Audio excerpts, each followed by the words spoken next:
Good morning. The subcommittee will come to order. I'm delighted to call up H.R. 40, a commission to study reparation proposals for African Americans Act. And this hearing is being conducted through the auspices of the Subcommittee on the Constitution. And its chairman, Jerry Nadler, has kindly agreed to let me move this forward. I'm joined by the distinguished gentleman, Mr. Franks, who has agreed to be the ranking member, as usual, on the committee. And we will begin by some brief comments. I will put my full statement into the record. Essentially, this is a first-time historical examination of the circumstances surrounding the enslavement of Africans in the colonies in the United States. And the purpose of the measure before us, House Resolution 40, is to create a commission to examine the institution of slavery, its lingering effects, and to make a series of recommendations to the Congress. And so we do that through a commission that would consider a number of questions.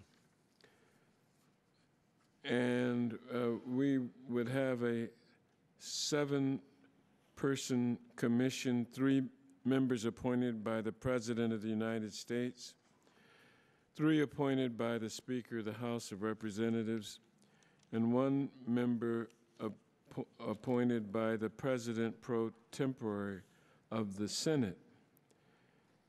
These persons would be especially qualified to serve on the commission by virtue of their education, training, or experience, particularly in the field of cultural relations, sociological considerations, African American studies, and other things. But the interesting thing about the way this committee is designed is that we do not limit it to merely the commissioner's testimony. We have field hearings where Americans across the country would be able to give their impressions and their views and opinions about this. And so we're delighted that that this effort is now gone beyond the discussion stage introduced in 1989, and we come to this hearing about 13 days from the 200th anniversary of the moment when the abolition of the transatlantic slave trade took place, where the government decided that the kidnapping, purchase, and commercial export of Africans would be no more. But it would take 57 years later to end the institution of slavery in 1865. The 13th Amendment, then the 14th Amendment followed, 15th Amendment, which were to serve guarantees to Africans and African Americans of their equal rights and opportunities and protections. So we're here to not examine what your view is on reparations in particular, but more as to whether we should have a study and whether that would be useful and purposeful.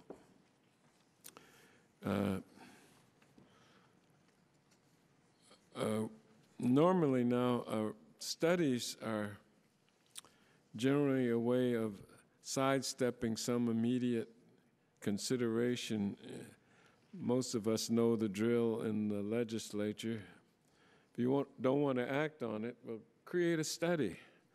That'll take the heat off of it for a while.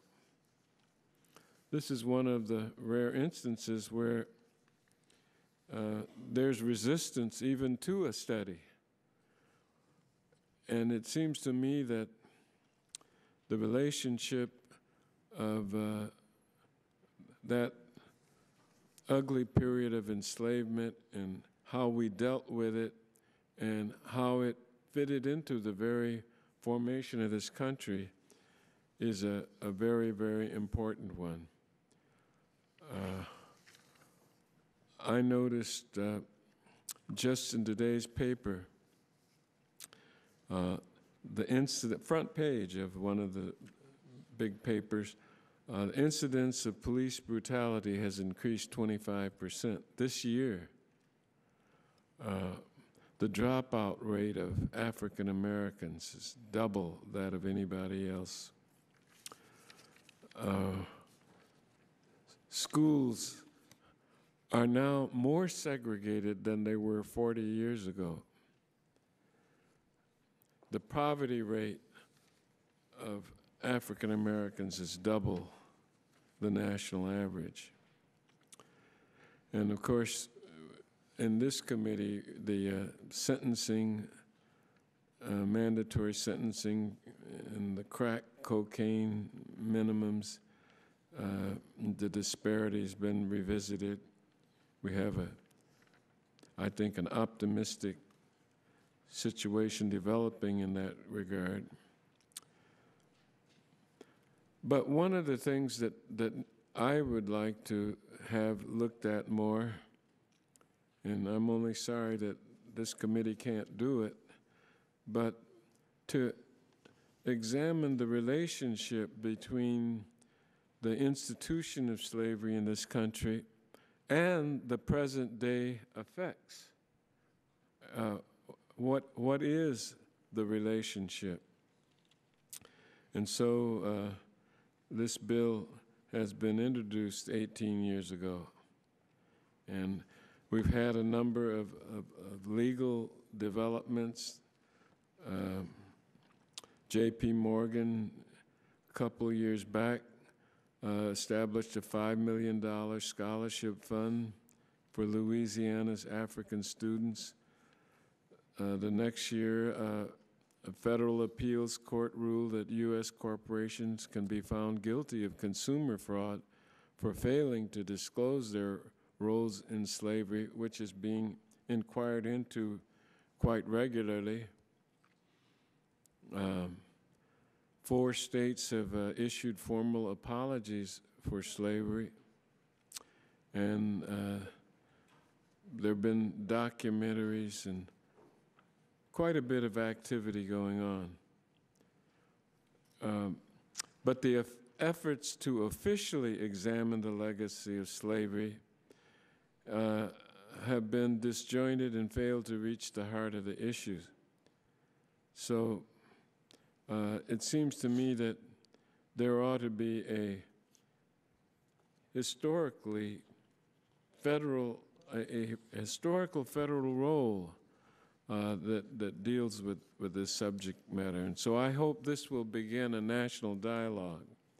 To do what? To heal, not to divide, to bring us together, not to heighten the division that to me is too prominent here. And so to have our witnesses, Professor Ogletree, our co-chair of INCOBRA, Ms. Tyehimba, Professor Clegg, Reverend Father Shaw and Eric Miller and others here, Councilwoman JoAnn Watson from Detroit, is a great way to start this discussion. And so I'm happy now to turn to my colleague, the ranking member of this committee, Mr. Franks, for any observations or comments. Well, Mr. Chairman, thank you so much. As I've been sitting here listening to some of the things you've said, it's very compelling, it's very moving, some of the emotions that are evoked. And so I want to start out by saying that I know that this, when we deal with the core issue of enslaving our fellow human beings, God's children, it is an issue that moves us all to the core, certainly moves me to the core. I believe with everything in me that if I had been alive in those days, I would have been an abolitionist. It's ironic that the issue that brought me here to Congress was one that I hold in great parallel, and I know that it is not easy for me to make the comparison here this morning, but I feel compelled that I have to do it. The Dred Scott decision, which is a little over 150 years old now, said that the black man was not a person in the Constitution. It said, quoted, it said, "A Negro whose ancestors were imported into this country and sold as slaves were not intended to be included under the word citizens in the Constitution and can therefore claim none of the rights and privileges which that instrument provides for and secures to citizens of the United States." In retrospect, it's easy to see the sickness and evil of such a decision.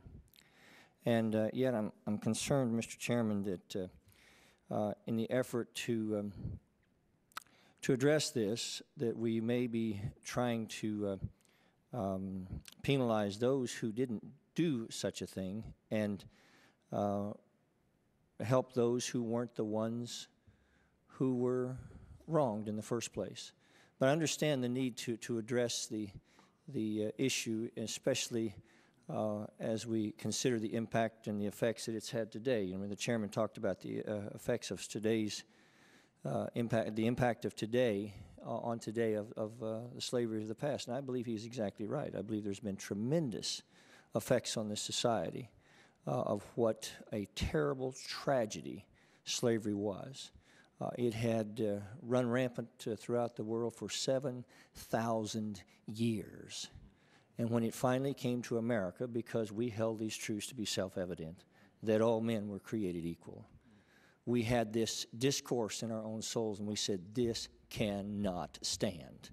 And it took a little civil war, constitutional convention, as it were, to change that tragic Supreme Court decision of Dred Scott. The reason I make the comparison, Mr. Chairman, knowing that it is difficult for me to do and difficult perhaps for you to hear, is that I believe that the Roe versus Wade decision of today is so similar. It takes the unborn child and simply says that they are not persons under the Constitution. And I think if we are going to address a past tragedy like abortion on demand that took the right to live of fellow human beings and degraded and desecrated who they were, their human dignity, that we must be very careful not to be doing the same thing today, because otherwise it robs us of our moral foundation in the first place. It seems like we're never quite so eloquent as when we decry the crimes of a past generation, and never so staggering blind as when we consider the crimes against humanity in our own generation. So, Mr. Chairman, I kind of went off on that, not really related to my written opening statement. And so let me just make a few formal comments. Slavery in America was a moral outrage. It is difficult to imagine a more vile denial of the self-evident truth proclaimed in our own Declaration of Independence, that all men are created equal, that they are endowed by their Creator with certain unalienable rights, that among these are life, liberty, and the pursuit of happiness. Now, some have advocated the study of programs that would grant benefits to some today as compensation for the actions of others long dead who were responsible for creating the evil legacy of slavery. But I fear that path leads not off one cliff, but perhaps many. And I'm afraid such a program would aggravate racial tensions while being doomed to fail in its goal of achieving justice today, because it would inevitably require the government to measure drops of blood or shades of skin to determine who could qualify for such a program, leaving America a confusing quilt of alleged victims and victimizers. Such a program, to avoid chaos, would have to ignore the jagged edges of history in which black Africans and Arabs enslaved the ancestors of African Americans, and in which there were thousands of black slave owners in the antebellum United States. Such a program would have to gloss over the role played by thousands of white Union soldiers that died fighting for the successful abolition of slavery in 1865 and their descendants. It would also have to gloss over the thousands of non-military heroes who lost their lives for promoting abolition and operating underground railroads. And such a program would have to factor in the last many decades in which job quotas, racial preferences, and racially derived target goals have been in effect. The legacy of slavery would also, and this is hard, would also have to encompass the actions of leaders in the Democrat Party, who were the most ardent defenders of slavery and the Jim Crow laws that followed, and the 1856 decision of Dred Scott that was handed down. That decision, one of this nation's very most notorious and tragic examples of rank judicial activism, denied Congress the authority to ban slavery in the federal territories. But the Democrat Party defended that decision then, just as it defends the Roe versus Wade decision of today. In fact, it was the commitment in the heart of a group of people that said slavery was evil that gave birth, in a sense, to the Republican Party in the first place. And that commitment sustained them in the crucible of a horrible civil war that saw the end to this tragic practice of 7,000 years. But with the stroke of a pen, 7 Supreme Court justices, just as they wrote the unborn out of the Constitution, dehumanizing them, dehumanized slaves to only 3/5 of a person. Abortion on demand grew out of the eugenics movement, a movement known for its racism and devaluing of human life, just as it was the founding movement of the Nazi Holocaust. Everywhere we find those who decry them, everywhere we find those who will decry the legacy of slavery and the atrocities of World War II, we find that everywhere, and that's right and good. But where are the defenders of the unborn today, who are the glaring example of repeating a past tragedy? There are many actors who played roles in the history of slavery. It would tear the nation apart to even begin to try the impossible and to officially separate them once and for all. And what of the injustices suffered by Latinos and Asian Americans, or Irish and Italian Americans who came here well after the ratification of the 13th Amendment? The legacy of any reparations regime would be marked as much for those it left out as for those it included. Author Shelby Steele expressed the following concerns regarding the slavery reparations in Newsweek not too long ago. Mr. Steele wrote, quote, "When you don't know how to go forward, sometimes you find an excuse to go backward. You tell yourself that if you can just get a little more justice for past suffering, that you'll feel better about the challenges you face. So you make justice a condition of your going forward, but there is no justice, unfortunately, for past suffering. And sometimes to believe it only guarantees more suffering." Now, Mr. Steele's comments don't reflect my own perspective completely, but he does make some powerful points.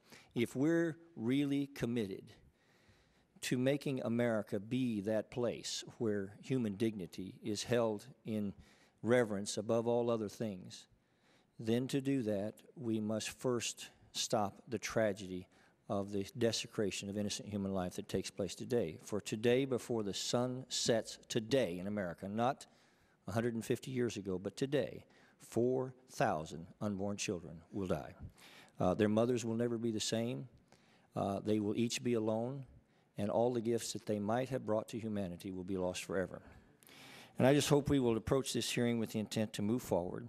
And with that, I look forward to hearing from all of our witnesses today, and with sincere respect for the chairman. Thank you. Well, thank you so much, Randy Forbes, Virginia. I'm sorry, Mr. Franks, excuse me. He would have said the same thing.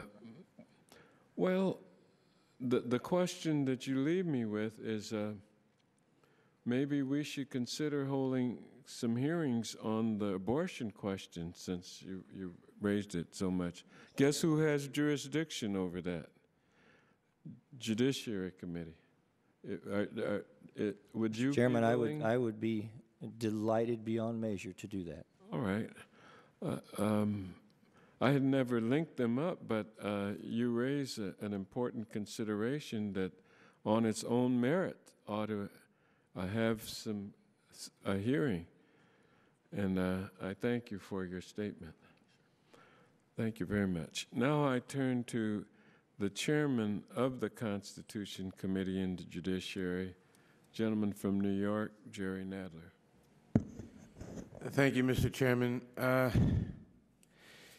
Chairman, let me begin simply by saying that the examination of this whole question, which is way overdue, is not served by distortions of history such as we just heard, and trying to blame slavery on current political parties. Our ancestors all played different roles in them. Take a look at a good Democrat like Senator Lyman Trumbull of Illinois, who was a Democrat, an anti-slavery Democrat, joined the Republican Party after defeating Lincoln for the Senate, was the chief author, as a Democrat, was the chief author of the 13th Amendment, and after Reconstruction returned to the Democratic Party and was the counsel to Samuel J. Tilden, and went on to become the chief defender of Eugene V. Debs in the Pullman strike of 1894. Good Democrat, took a detour into the Republican Party to oppose slavery, returned to the Democratic Party. So I don't think it serves a function in today's politics to talk about which political party was responsible in the antebellum past 150 years ago. Let me say that I want to begin by recognizing the chairman, Mr. Conyers' many years of work on this important issue. Your leadership, Mr. Chairman, has helped move us closer to the day when this nation may finally come to terms with its past and with the consequences of the slave trade that remain in our nation today. As America strives to become a more perfect union, we must never forget the stains that mark our past and that still mark our present. My own city of New York was a major port city and operated as a hub for the slave trade. African slaves played a key role in the building of the city, and they directly contributed to New York's prosperity. Earlier this year, we dedicated the African Burial Ground National Monument and gave those who are buried there the proper recognition and reserve, or the beginning, I should say, of the proper recognition and respect they deserve. This hearing looks not just to the past, but to the legacy of our own history of slavery as it continues to affect race relations and economics and equality and inequality in present-day America. It is our duty to ask the difficult questions and to face up to our responsibility to remedy the ongoing injustice of that legacy which remains a part of our society. As America continues to address the impact of slavery, we need to ensure the promise of equality becomes a reality. This hearing is not simply a history lesson, but a careful and critical look at the society we have become, in part because of our history and because of our failure to come to terms with that history. Mr. Chairman, we are now in the 400th anniversary of the founding of the first English settlement in America at Jamestown. For 250 of those 400 years, starting a mere 12 years later, we had chattel slavery of Africans in this country. For another 100 years after that, totaling 350 years of the 400, we had de jure segregation, Jim Crow laws, apartheid laws on the books of our country. It's only in the last 50 years of that 400-year period, 1/8, that we have said as a society that was wrong. We haven't fixed those problems. We've begun. We've made considerable progress. We still have a long way to go. It would indeed be very surprising if after chattel slavery and apartheid as a matter of law for a total of 350 of our 400-year history, if we were now free of the legacy and of the effects of that. Many of our great fortunes, many of our great corporations were built and remain standing today on foundations built by the labor of slaves. We have as a nation, Mr. Chairman, looked at our historic injustices in many other cases, and as in the case of the internment of Americans of Japanese descent in World War II not all that long ago, we have acted to recognize the wrong and to make amends to the extent that was in our power. It is not in our power to adequately make amends for slavery. It is certainly in our power to do what we can.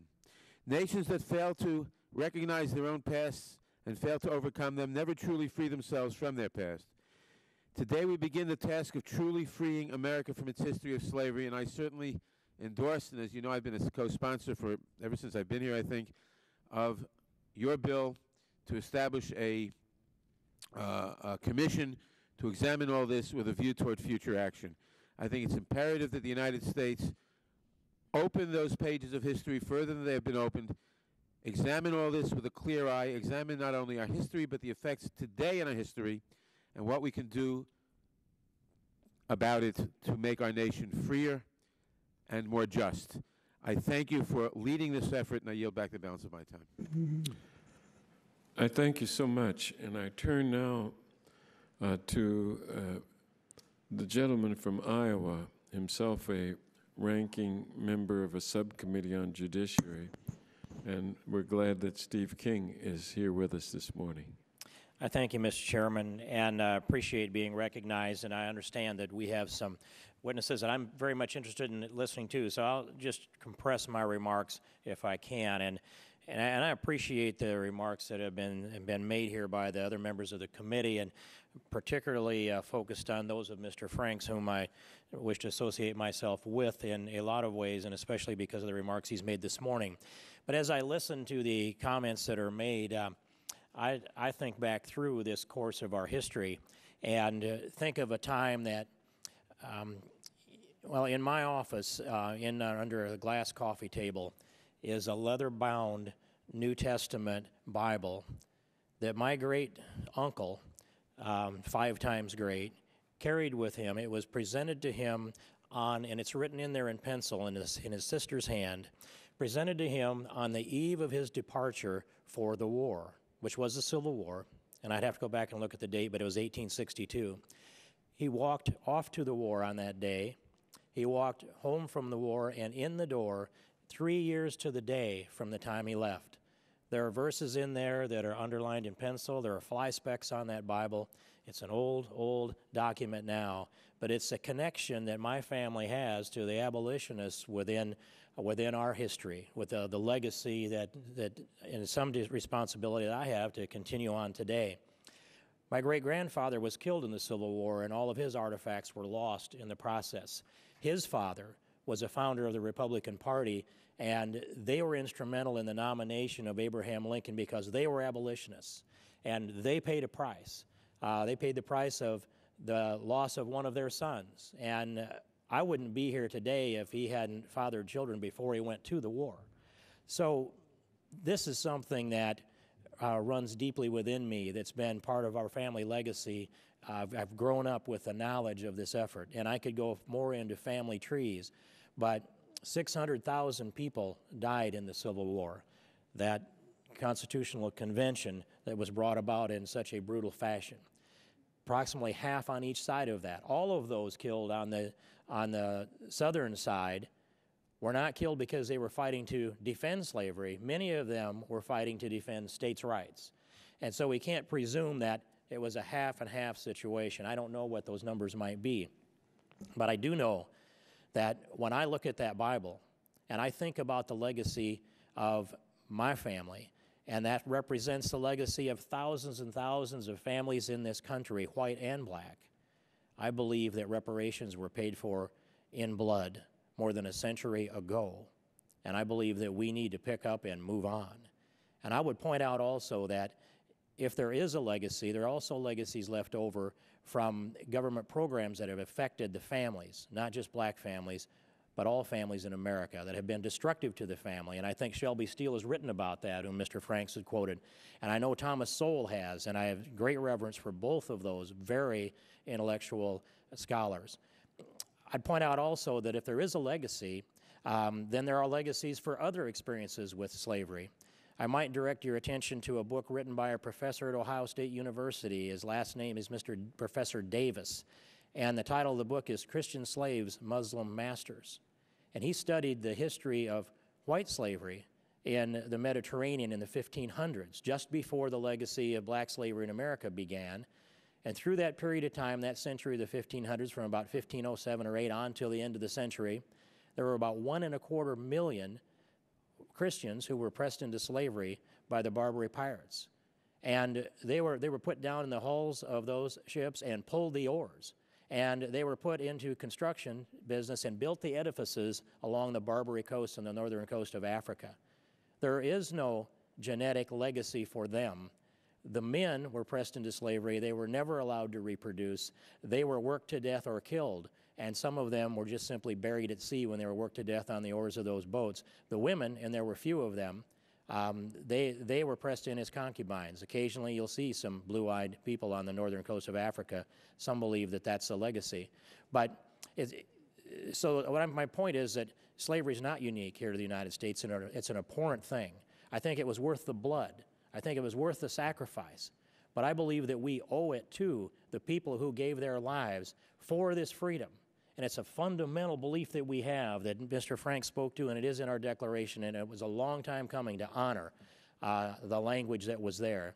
But I think we owe it to them to pick it up and to move forward and not be dragging this legacy. And I'll be listening to the comments, and I know that it's heartfelt on the part of the chairman, and we disagree on whether we should go forward with this, because I believe we ought to look forward to the future, and I think we ought to let the legacy of the past inform our actions for the future. But I don't believe that any reparations that might come for Americans who are descended from slaves can possibly be a reparation that would be equivalent to the reparations that have been paid in the blood of people who gave their lives to free the slaves. Thank you, Mr. Chairman. I yield back. Thank you, Steve King. We are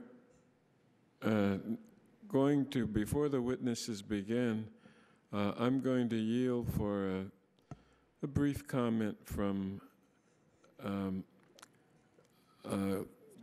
Mr. Cohen, Steve Cohen of Memphis, Tennessee. Thank you, Mr. Chairman and members of the committee. I appreciate your recognition. This is an issue that I feel very strongly about. I am a Southerner. I was born in Memphis, Tennessee, and in my young years, I witnessed Jim Crow laws. I witnessed African Americans being relegated to the worst seats at the sports arenas, not being able to go to schools, not being able to get jobs, and being discriminated against as second-class citizens. I saw white and colored drinking fountains and restrooms, and things that, when you think about it, they shouldn't have existed in a modern era. Things that existed 100 years after the war that Mr. King talks about. The war that might have freed the slaves but didn't give them real economic and social freedom. They remained enslaved through de jure laws known as Jim Crow laws in this nation until 1964, and the ramifications of those laws and the slavery that we had in this country continue to this day. I have read the remarks of some of the gentlemen who are going to testify, Mr. Chairman. Mr. Clegg writes in his presentation, "No one will dispute that slavery and Jim Crow were horrible and inhumane."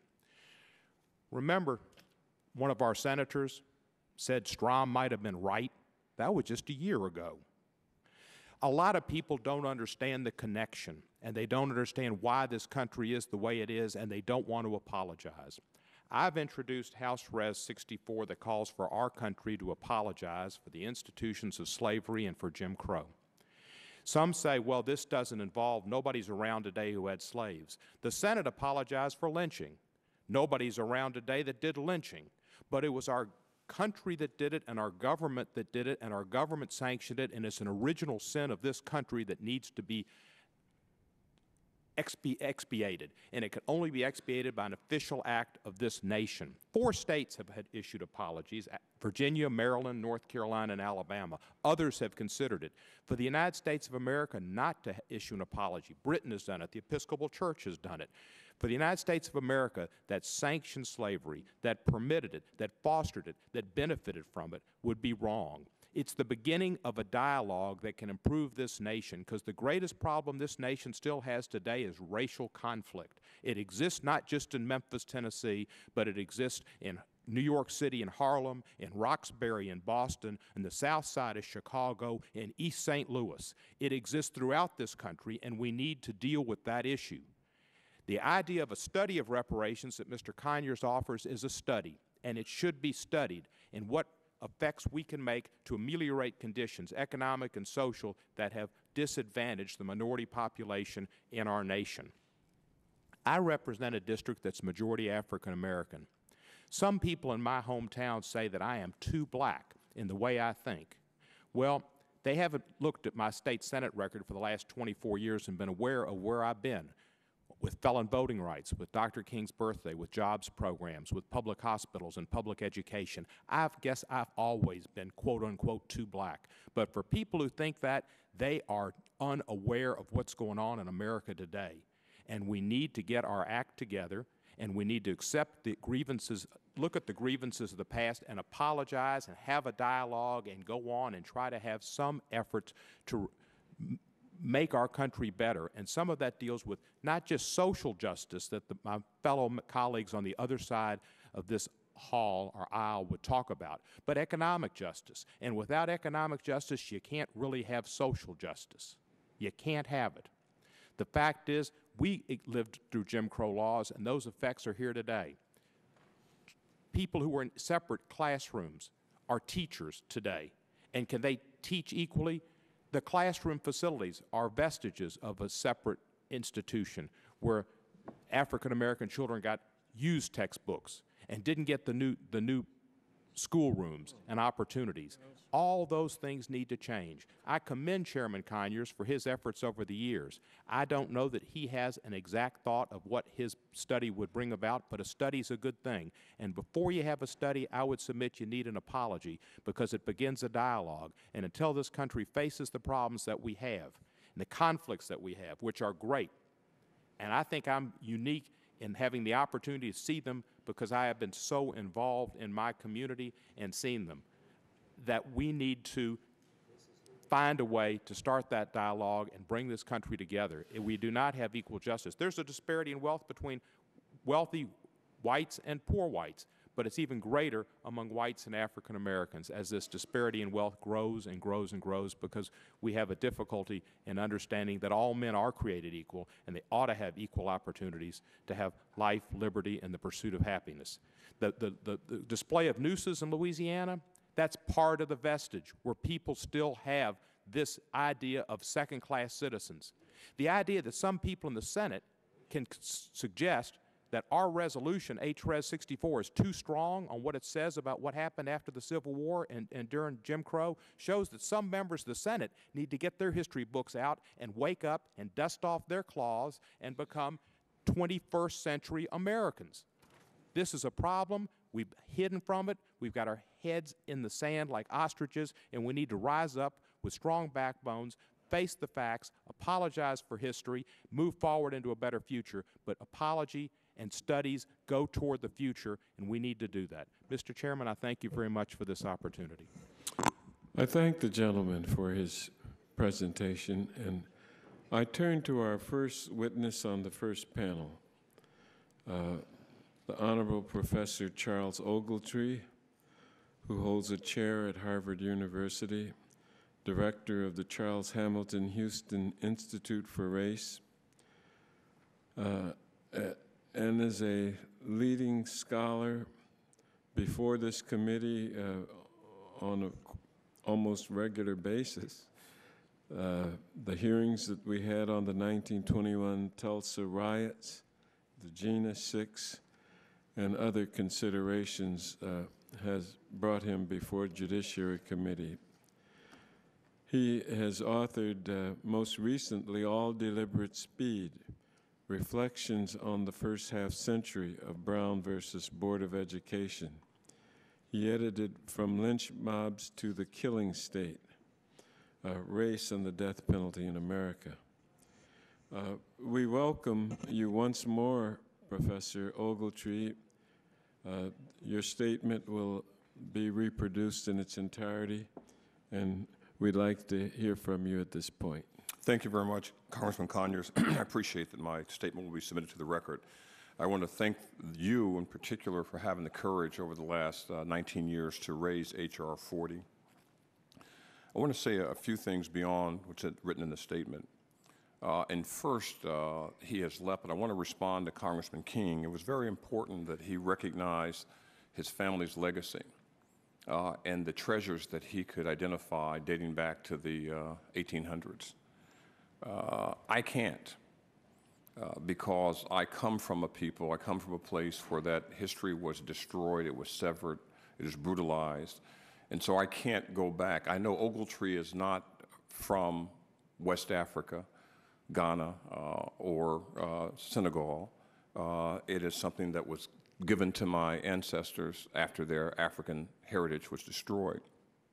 That's why the study is important, to get a sense of history. I recall as well my 5th grade social studies teacher, Mrs. Berry, had a sign on our class that said, "Those who fail to understand history are doomed to repeat it." I think it was a suggestion that we should do our work or we would be in trouble, but it was a broader reflection of the idea that knowing history is important in order to move forward. And let me tell you about this issue of studying reparations, why it's so important. I think it's fair to say that sorting out the history, the structure, and the magnitude of slavery is not rocket science. It's harder than that. It requires an incredible amount of patience, caring, tolerance, divisiveness, anger, and frustration, but it requires us to look back in order to move forward. It's also important that we do it now because we have a history. Almost everything that's been said today has misrepresented some aspects of history. Congressman Frank's talking about the 3/5 members mentioned in the Constitution that only treated African Americans as 3/5. They were still slaves. They had no rights. They couldn't vote. They couldn't own property. They couldn't participate in democracy. They weren't people. The 3/5 provision was simply not to help slaves. It was to help slave owners have power in a democracy. So we were written out of the Constitution from the very beginning, as if we didn't exist, even though we made this country very profitable.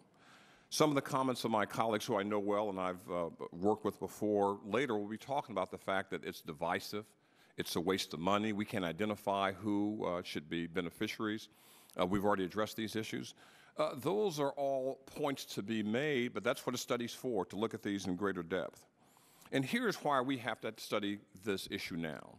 If you look back at our history, Congressman Conyers in particular, there are people now who still deny that the Holocaust existed, that millions of citizens lost their lives to a tyrant in the 20th century, in the lifetime of people in this room and watching this broadcast. There are people who thought that they were right in 1940s to intern over 100,000 Japanese Americans as terrorists during the Second World War. But who had the courage to step forward? It was people like the senator from the state of Kansas, a Republican by the name of Robert Dole, and the Democrat from the state of Hawaii by the name of Daniel Inouye. They were both veterans of Second World War, both brutally injured in the Second World War, but had the courage more than decades after it happened to say that we have to do something. That's why the Civil Liberties Act of 1988 was passed, and that was the impetus for Congressman Conyers to say, let's look at the issue of slavery. Let's look quickly at the time I have the Civil Rights Movement. 1921, the Tulsa Race Riot, no relief 86 years later. 1954, we had Brown versus Board of Education. A year later, Emmett Till was lynched in Mississippi. Rosa Parks was arrested on a bus in Montgomery, Alabama. 1963, Dr. King gave the great March on Washington speech about his dream and aspiration for America. 3 weeks later, 4 little girls lost their lives by terrorism in Alabama. We've come a long way, but we've got a long way to go. What are people afraid of? That we might find something out about our history? We might be able to use it to change the way we think about it? At a minimum, if nothing else happens, I hope every member of this committee can at least apologize for slavery. That doesn't require legislation, just requires a point of courage. That's not political, that's not partisan, but the idea to at least start the process of healing starts with recognizing that something wrong happened from the beginning. And finally, I want to mention that there's a recent book by Doug Blackman, a Wall Street Journal reporter, called By Any Other Name, looking at the impact of slavery and post-slavery in the 19th and 20th century. I hope that those who oppose this hearing and oppose the idea of a study will understand from the writing of the Constitution to the adoption of the Bill of Rights to every other step we've cut people out. This is the time for inclusion and every voice to be heard, and I urge this committee to pass H.R. 40 and do so with great enthusiasm and great commitment to making us one America so that we can all appreciate our great country and its great value. Thank you, Congressman. Thank you so much. We now call on the national co-chair of the National Coalition of Blacks for Reparations in America.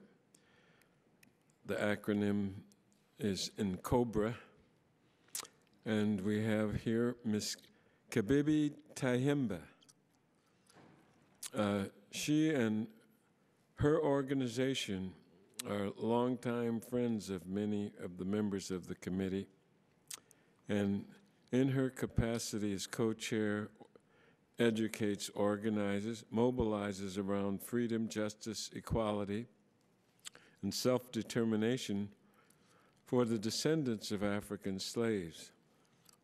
And COBRA has been active across the years in securing support and understanding for reparations and the study of reparations, and we're delighted to welcome her to the committee at this time. Thank you,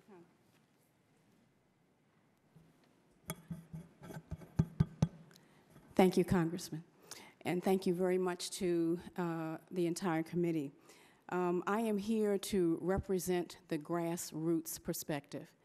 And today I would like to pay homage to my African ancestors and give them voice for the millions who perished during the so-called transatlantic slave trade and who suffered untold atrocities during the American era of enslavement.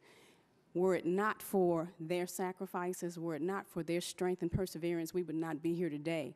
And nor would Americans be able to enjoy the standard of living for which this country is known. For 246 years, the U.S. government and prior colonies participated in one of the greatest holocausts, and by Holocaust, I mean a monstrous loss of life. The greatest Holocaust in American history, the Holocaust of enslavement, for which a system of enslavement like no other in this world resulted in the loss of millions of African people who perished and millions others who endured every imaginable horror ever inflicted upon a group of people, mainly because of their race.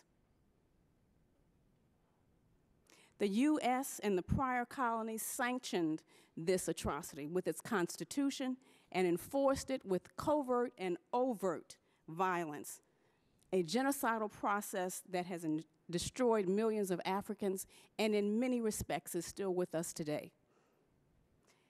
Africans produced major consumer goods and services and provided the stimulus for shipbuilding, banking, and insurance in both the United States and England. Yet in 1865, the federal government freed 4 million blacks, in January no less. And that has kept African descendants locked in a vicious cycle of poverty that still exists with us. We strongly believe that the establishment of a commission would address injury areas that were suffered by enslaved Africans, which include peoplehood and nationhood, which is a look at the destruction of African people's culture and the infringement of the larger culture on African people. And it was also the denial of rights and the resources necessary to be self-determining. Examples of that are the black townships across this country that were destroyed, such as Greenwood, Oklahoma, Redwood, Florida, and Wilmington, North Carolina. And these townships were destroyed because the surrounding white community's jealousy and need to suppress models that refuted their claims of white superiority. The injury included education. We were denied the right to be educated. Anyone who attempted to educate us was also punished. And we still see today that there are separate and still unequal systems that provide an inferior education to black people. In the area of crime and punishment, there are still dual systems that exist, where black people are penalized more harshly than Caucasians for the same conduct. We all know very well of the disparity in terms of wealth and poverty. I need not go into that. In the area of health, blacks are still dying at higher rates than whites for the same illnesses and when they exhibit similar symptoms. These are all things that must be considered. In keeping with domestic and international law, reparations is about human freedom, human justice, and the value that this society places on human life in the past as well as in the present and future. African life must be viewed equally as other life, because other groups that attain reparations both inside and outside the United States, and which the United States still supports, such as the Jewish victims of the Holocaust, Japanese Americans who were interned during the Second World War, and Alaska Natives for land, labor, and resources that were taken. These are all examples of reparations that has been paid. And we should not focus on whether a check goes to African descendants, because reparations goes much farther than that. If we consider changing the systems and institutions as an example that still remain with us and that keep these dual systems going, that in and of itself would address some of the issues that are of concern. In terms, Congressman Cohen, who is addressing the issue of apology. An apology in and of itself we view as an opportunity to sidestep the severity of the crimes that were committed. And if it does not come with an understanding that some reciprocity needs to be made, some way of paying the victims for the atrocities that have been inflicted upon them, then it is disingenuous. We agree that there's no amount of money that can be sufficient to cover the loss of lives, but we believe also that we have a solemn responsibility to say what is rightfully ours and keep up this fight no matter what. We understand and we believe very strongly that there must be a multi-generational, equitable remedy that improves the lives of African Americans for future generations.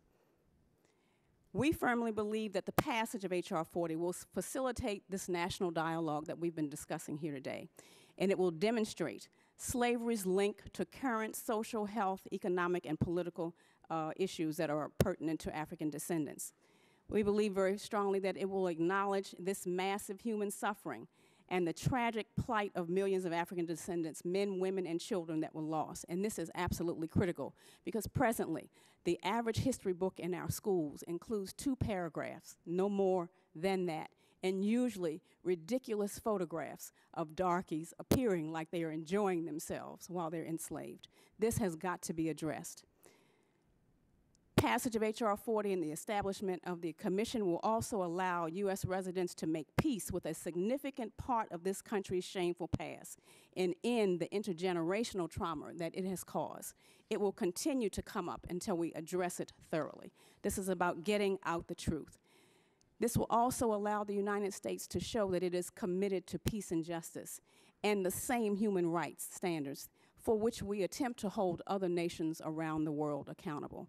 We firmly believe that H.R. 40 should be passed, and we urge the entire committee to come on as co-sponsors of this bill and assist us in doing whatever is possible to move this forward to a complete vote and acceptance. Thank you. Thank you very much. Our third witness, Attorney Roger Clegg, is no stranger to the committee. He is President, General Counsel of the Center for Equal Opportunity, which is the nation's only conservative think tank devoted to issues of race and ethnicity, promoting a colorblind society. Mr. Clegg is a former Deputy Assistant Attorney General in 2 different administrations, and he holds the 2nd highest position in both the Civil Rights Division and the Environment and Natural Resources Division. He's testified before this committee, and we're always happy to see him here. Welcome. Thank you very much, Chairman Conyers. I'm always happy to be here, and thank you for that kind introduction. Thank you very much, Chairman Conyers, for that very kind introduction. I'm delighted to be here. The motto of the United States is E pluribus unum, out of many, one. And what I want to talk about today is that principle and why H.R. 40 is inconsistent with it. America is increasingly a multiracial, multi-ethnic society. And that's true not only in the aggregate, but also for individual Americans. More and more Americans can trace their ancestry through a wide variety of racial and ethnic lines.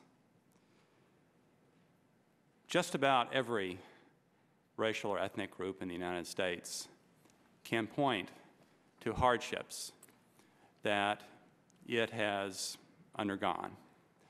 Just about every individual in the United States can point to an ancestor, many ancestors, who have endured great hardships. I don't think that it will heal or unite this country for one group to be singled out as deserving of special recompense because of the hardships that its ancestors faced. I don't mean to equate the inhumanity of slavery with the hardships that other groups underwent. Slavery obviously was unique. But on the other hand, what was suffered by Native Americans in this country was often quite brutal. The interning of Japanese Americans was quite brutal. Latinos have often undergone very similar discrimination to what was undergone by African Americans. Anti-Semitism in this country has existed. Discrimination against Italians and Irish and others have existed as well.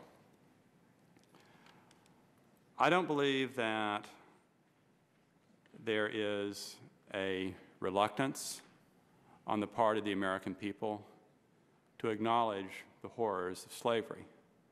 I keep hearing that, but I don't understand what that statement is based on. I think that you read any textbook in the United States, you talk to any American, they acknowledge, as any sane person has to, the horrors of slavery. There's no shortage of historical scholarship on this, and that scholarship is going to continue.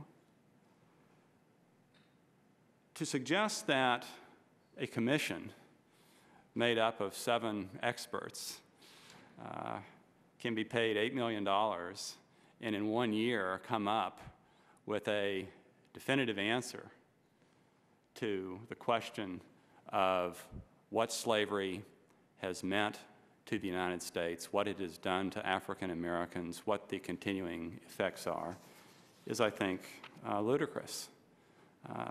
That's too short a time. It's too complicated an issue. It's very difficult to figure out. It's impossible to figure out how much of the disparities that African Americans suffer today, is traceable to slavery and how much is traceable to other factors. I'll just give one example. The principal hurdle facing African Americans today is the fact that 7 out of 10 African Americans are born out of wedlock. Just about any social problem that you can name, crime, drugs, dropping out of school, doing poorly in school, and so forth, have a strong correlation with growing up in a home without a father. And it is very hard to argue that this problem is traceable to slavery or to Jim Crow, since illegitimacy rates in the African American community began to skyrocket just at about the time that Jim Crow was starting to crumble. Even if we could figure out what percentage of current inequities are traceable to slavery, I don't think that it would make any sense to pay compensation to individuals on that basis. And for starters, there are very difficult logistical problems in figuring out to whom a check is going to be paid. Are you going to require people to prove slave ancestry? How are you going to do that? If you just assume that anybody who is a particular color is eligible, that creates constitutional problems and will create other inequities. And of course, there are going to be problems with just taking people at their word. If the federal government is writing out checks to anybody who says that they think they have a slave ancestor. But more fundamentally, what does it matter whether poverty is traceable to a particular historical wrong when we are trying to decide what to do about it for an individual? In other words, suppose that you have 2 children. One could show somehow that the reason he was poor was because of the discrimination that ancestors in his family faced. The other child is poor for no reason except that his mother and father just immigrated to this country from a poverty-stricken homeland.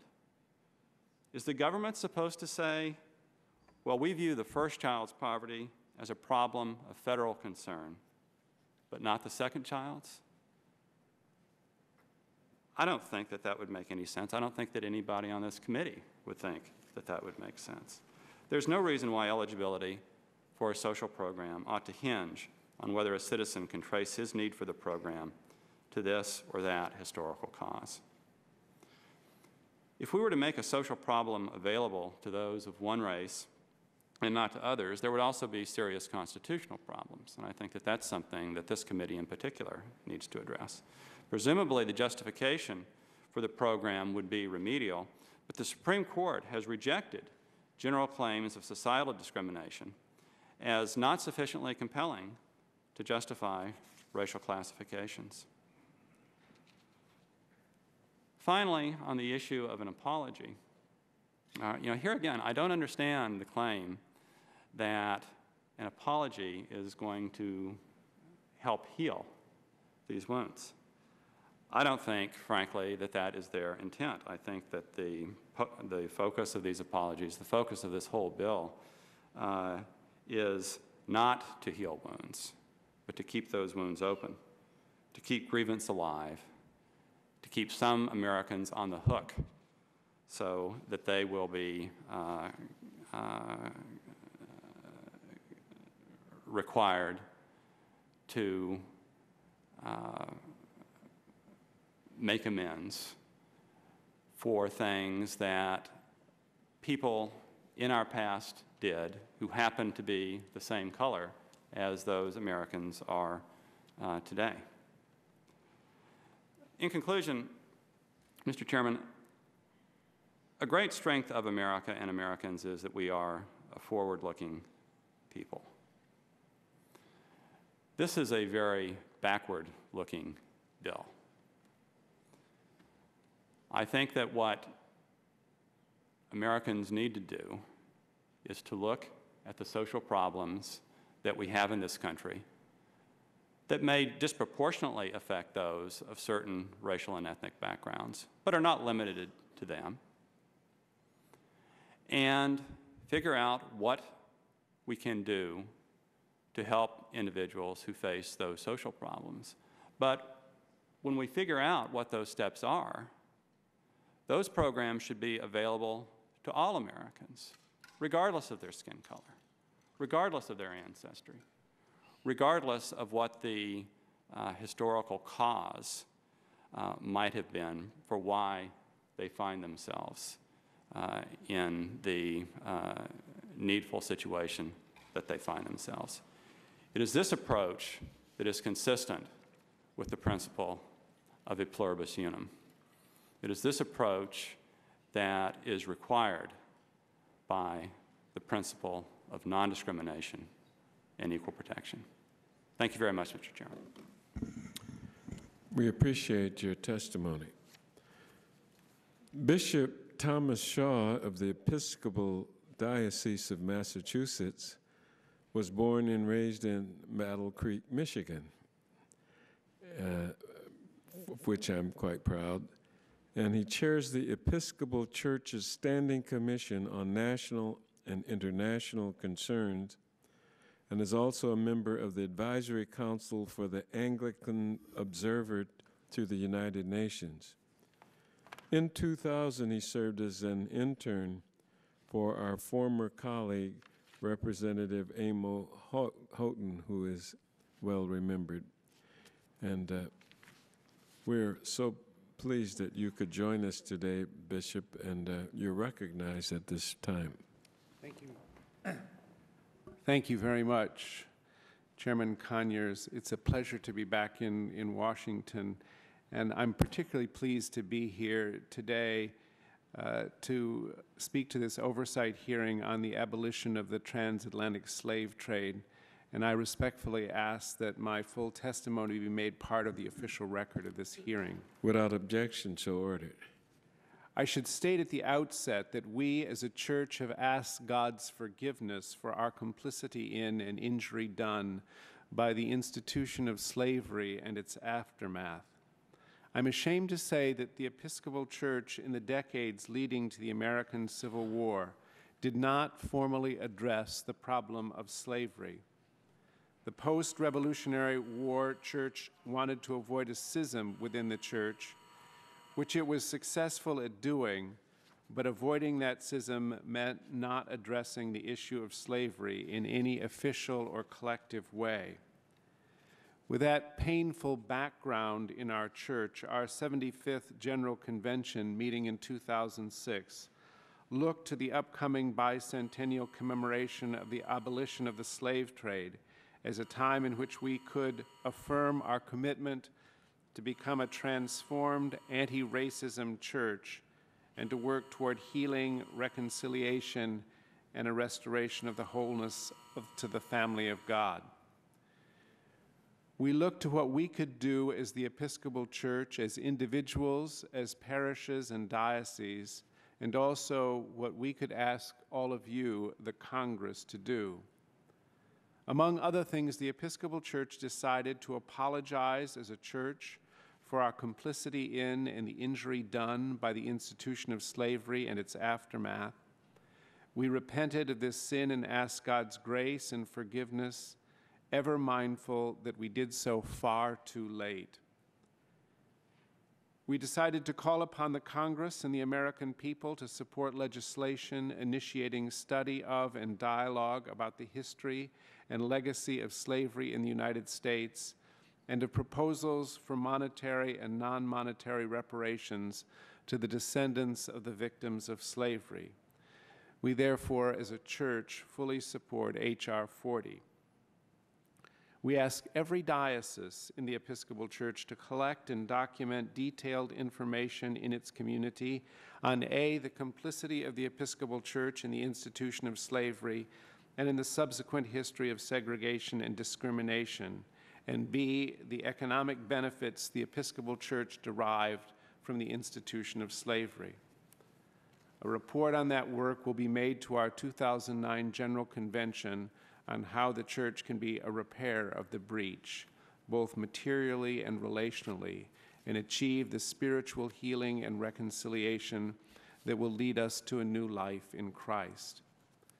We believe that work essential to determining the remedies that might be considered. Work is now underway in a number of our dioceses, including Mississippi, where research on slavery and its impact on building the city of Natchez has already disclosed that its oldest Episcopal church was built by slaves. The priest of St. Paul's Delray Beach in southeast Florida is writing a history of the presence of and contributions of blacks in the Episcopal Church in Florida. We are hopeful that what we learn will be helpful to the commission that would be established under H.R. 40. We know that our exploration has just begun and that next year's release of the film Traces of the Trade will open the eyes of many to the legacy of slavery for both black and white Americans and the role of the North in its perpetuation. And finally, we have asked that a day of repentance, and that day be a service of repentance at the Washington National Cathedral, and each diocese to hold a similar service. That event is scheduled for October the 4th, 2008, and we invite all of you to join us. The full text of each of these resolutions is included as an appendix to my testimony, as well as 2 pastoral letters in 1994 and 2006 from the House of Bishops on the sin of racism.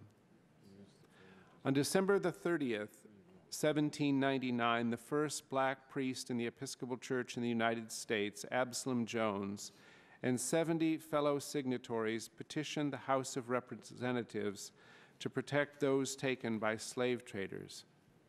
They concluded their petition with a prayer for the real happiness of every member of the community. 9 years later, on January the 1st, 1808, Jones would celebrate the end of U.S. participation in the transatlantic slave trade with these words: "The history of the world shows us that the deliverance of the children of Israel from their bondage is not the only instance in which it has pleased God to appear in behalf of oppressed and distressed nations as the deliverer of the innocent and of those who call upon his name. He is as unchangeable in his nature and character as he is in his wisdom and power. The great and blessed event which we have this day met to celebrate is a striking proof that the God of heaven and earth is the same yesterday and today and forever." You want to try your phone? We continue as a church to pray for what Absalom Jones called the real happiness of every member of the community, knowing that the blessed event of January the 1st, 1808 was an important step, not the final step, in the emancipation of slaves. We are committed to becoming a transformed, anti-racist church and to work toward healing, reconciliation, and restoration of wholeness to the family of God. We believe the work we are doing to research our church's complicity in the institution of the slave trade will help us, the Episcopal Church, to be transformed. We also believe that H.R. 40 will aid the nation in its own continued healing. We look forward to the opportunity to continue this important and necessary work together. Thank you. Thanks so much, Bishop Shaw. We're being summoned to the floor for several votes. We'll stand in recess, and we'll have one of our staff members show you how you can get a very delicious lunch economically and make other perks available to you while we are gone. The committee stands in recess.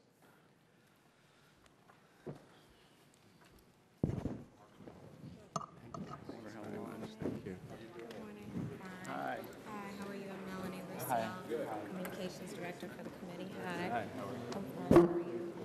I wanted to introduce myself because I'm from Battle Creek, too. Oh, are you really? Yes. No, I only went to high school there, but then while I was in college, my parents lived there until my dad moved mid-1980s. The restrooms. Before that, I was in Port Huron. We have something in the back. Okay. And they're also in the okay. hallway. The deli is one floor down. Oh, right, yes. So if you take the escalator. That's why my children were born in Boston, not in Lexington. They're at breakfast, Okay, good.